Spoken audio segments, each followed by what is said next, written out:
Polisario affirme que la Russie est pour l'autodétermination du peuple sahraoui. A confirmé, après son échec flagrant jeudi dernier à presse du Conseil de sécurité qui n'a point donné la moindre attention au briefing du Polisario qui a tenté de déjouer le regard de l'instance onusienne vers des interprétations hors toute légalité internationale.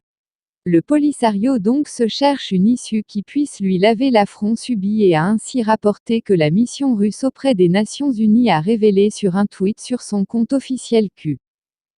Toute solution au conflit du Sahara doit respecter le droit du peuple sahraoui à l'autodétermination, selon les principes de la Charte des Nations Unies. Ainsi, le Polisario essaie par cette sortie qui doit être confirmée par la voix soit de notre ministre des Affaires étrangères, ou par celle du ministère russe des Affaires étrangères pour lever le bouclier sur ce qui prouve que le Polisario entend faire valoir selon ses aspirations et ses inspirations. La vérité doit être mise au clair.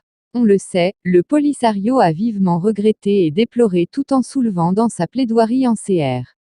IANT à qui voulait l'entendre que, le Conseil de sécurité n'a pas envoyé un signal clair concernant son soutien uni au processus de paix dirigé par l'ONU sur le Sahara et réaffirmé que, le droit des peuple sahraoui à l'autodétermination et à l'indépendance est inaliénable et non négociable, mais on ne savait pas que la Russie puisse intervenir ainsi dans cette question qui nous intéresse de plus près.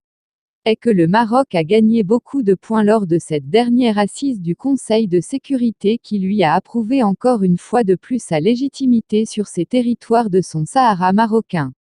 Toute autre chose n'est que bavardage.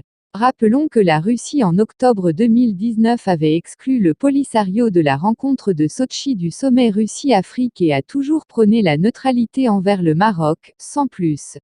Alors,